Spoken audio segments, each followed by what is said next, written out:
par exemple. Donc comment faire en sorte d'améliorer les élevages d'animaux? C'est le secteur au monde qui utilise le plus d'antibiotiques. Donc si on réduit les antibiotiques, on va les réduire pour nous aussi. Et donc heureusement, on a trouvé une solution ce soir sur Europe 1. Elle s'appelle Phagos. Europe 1, la France bouge.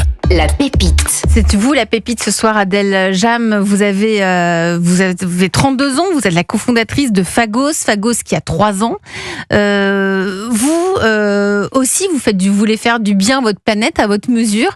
C'était pas une évidence au début puisque vous avez fait pas mal de choses. Hein. Vous venez de Normandie, vous avez eu un bac scientifique, vous avez fait des études en biologie, c'est ça? Vous pouvez nous raconter un petit peu votre parcours? Oui, tout à fait. Du coup, j'ai commencé mes études de biologie avant de me spécialiser en écologie, puis écologie microbienne. J'ai découvert ces problèmes d'infection dans les élevages en aquaculture avant de me rendre compte de l'importance de l'antibiorésistance et de la menace que c'est pour l'humanité. Pour l'humanité, hein, pas seulement pour les animaux, mais pour l'humanité entière. Comment vous vient cette envie d'entreprendre? Parce que c'était pas prévu ça non plus. C'était pas prévu. C'est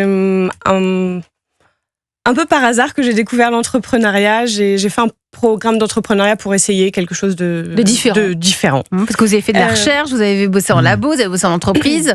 C'était pas trop ça pour vous. Donc vous avez dit, tiens, je vais voir du côté de l'entrepreneuriat. Voilà, Parce que quand on est chercheur, on vous parle pas forcément toujours de ça. Alors en tout cas, à mon époque, c'est vrai que c'était pas du tout commun de parler d'entrepreneuriat, de start-up. Personne m'en a parlé. Dans mon entourage, je connaissais personne dans ce milieu. Donc j'ai tenté ce programme d'entrepreneuriat, j'ai rencontré mon associé, on voulait créer une start-up à impact. Et voilà pourquoi on a créé Phagos. Phagos, donc vous développez des alternatives aux antibiotiques.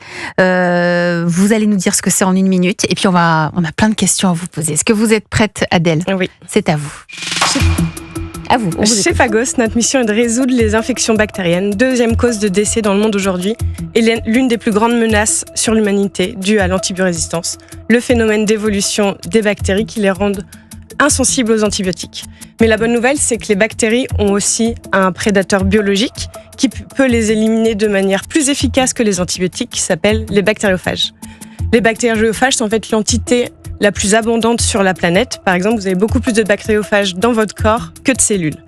Ils sont super efficaces pour éliminer les bactéries depuis des milliards d'années. Mais il y a un mais, en fait, ils sont très spécifiques. Chaque phage va être capable d'éliminer qu'un tout petit sous-type de bactéries. Alors, comment trouver le bon phage contre la bactérie pathogène cible? Aujourd'hui, tout se fait manuellement et c'est extrêmement inefficace. Et l'une des principales raisons pour laquelle la phagothérapie, donc l'usage des bactériophages contre les bactéries, n'est pas encore répandue. Mais chez Phagos, nous combinons nos protocoles de microbiologie optimisés avec des modèles de machine learning propriétaires qui nous permettent de prédire les interactions entre les phages et les bactéries.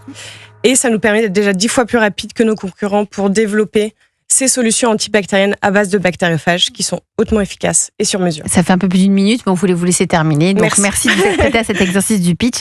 Adèle Jam, cofondatrice de Phagos. Vous avez tous compris le pitch, ça va? Vous avez... Oui. Flore? Oui, moi ça va, ça me ramène à mes études aussi. Vous avez fait rappelez-nous. J'ai fait une prépa en bio et après j'ai fait des études d'agronomie spécialisées en agroalimentaire, donc ça me parle un peu. Ça vous parle. Richard Jolivet, vous êtes le patron Naturia, vous avez compris Phagos? Oui, alors le hasard, mais moi aussi ça me parle parce qu'à l'origine je suis chimiste. Mais j'adore cette Vous avez fait exprès en fait dans le casting. Non, mais c'est ça, il n'y a pas de hasard finalement, même si c'est du hasard. Mais là, il y a quelque chose qui vous relie tous.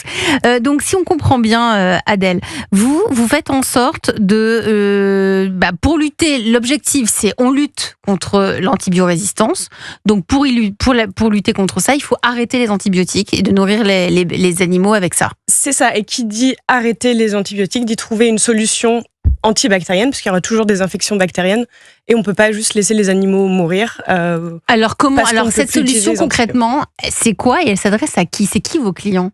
Alors pour l'instant, on est en phase de R&D et nos clients seront les vétérinaires. On développe un médicament vétérinaire à être administré dans les élevages animaux. Et donc concrètement, ce qu'on fait, c'est qu'on va recevoir une bactérie pathogène.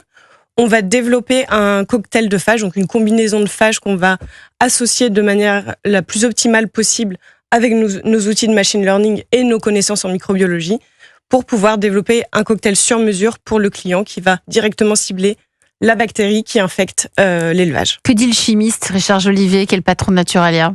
Alors, ça a l'air ultra efficace. Et près du micro, c'est mieux. Oui, ça a l'air ultra efficace, bien sûr. Quelle est la durée la durée du traitement? C'est équivalent, plus rapide qu'un traitement antibiotique? Alors, on a deux solutions. Donc, soit on a du préventif qui va nous permettre d'éviter toute infection, ou alors du curatif. Et dans ce cas-là, oui, les phages sont efficaces automatiquement dès qu'ils sont en contact avec la bactérie, avec le milieu infectieux. Et on a un temps de mise en contact minimum de 30 minutes pour commencer à avoir une éradication des bactéries. Donc là, vous faites les tests où en ce moment? Alors, pour l'instant, on est en phase de R&D in vitro au laboratoire. Et on a aussi un partenaire en Asie du Sud-Est avec qui on a pu faire des tests in vivo.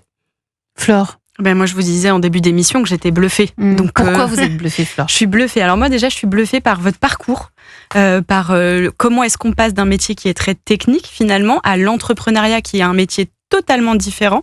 Et on en parlait un tout petit peu hors antenne, mais c'est un autre métier aussi d'apprendre à vendre, de travailler le lobbying, parce qu'il y a aussi un cadre réglementaire qui est loin d'être léger, notamment en France.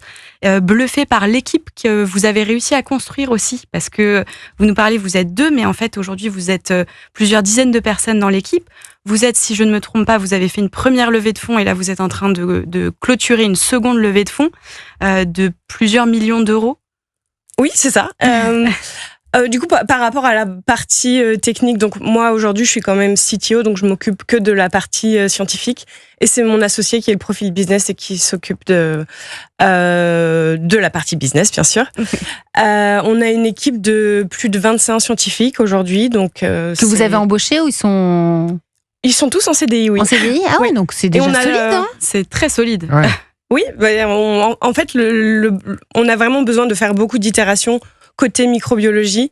Donc, on a vraiment besoin de beaucoup de personnes, de grands laboratoires pour générer ces données. Et là, justement, on essaye de s'impliquer de plus en plus dans la data, dans le machine learning pour pouvoir avoir moins de travail à faire sur la paillasse et de pouvoir prédire la plupart de nos cocktails.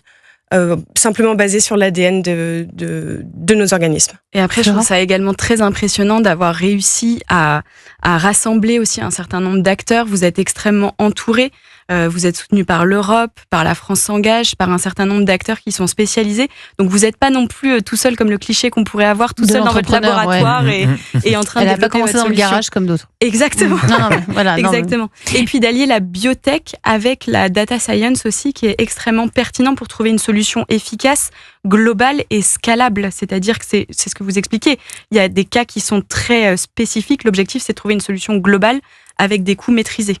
C'est ça. Et donc là, l'intérêt de la data dans ce process, c'est que sans ça, finalement, ce serait impossible d'avoir des cocktails de phages efficaces et sur mesure. Et pour nous, comme les bactéries évoluent, on a besoin de faire du sur mesure. Et c'est la seule solution, c'est d'inclure du machine learning. Donc, une fois que ce sera fait, une fois que la R&D sera bien, les essais cliniques auront abouti, la phase d'après, les clients, c'est les vétérinaires, c'est les élevages, c'est qui ?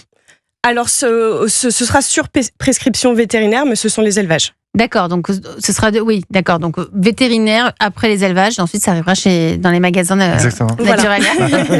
Non, mais ça va être un gros marché si on prend en considération toutes les données. Quand on sait que cette antibiorésistance c'est un vrai mal du siècle, c'est un autre mal du siècle. Donc ça peut aller très loin cette boîte, Flore. Mais tout à fait impressionnée par le potentiel de croissance, de déploiement.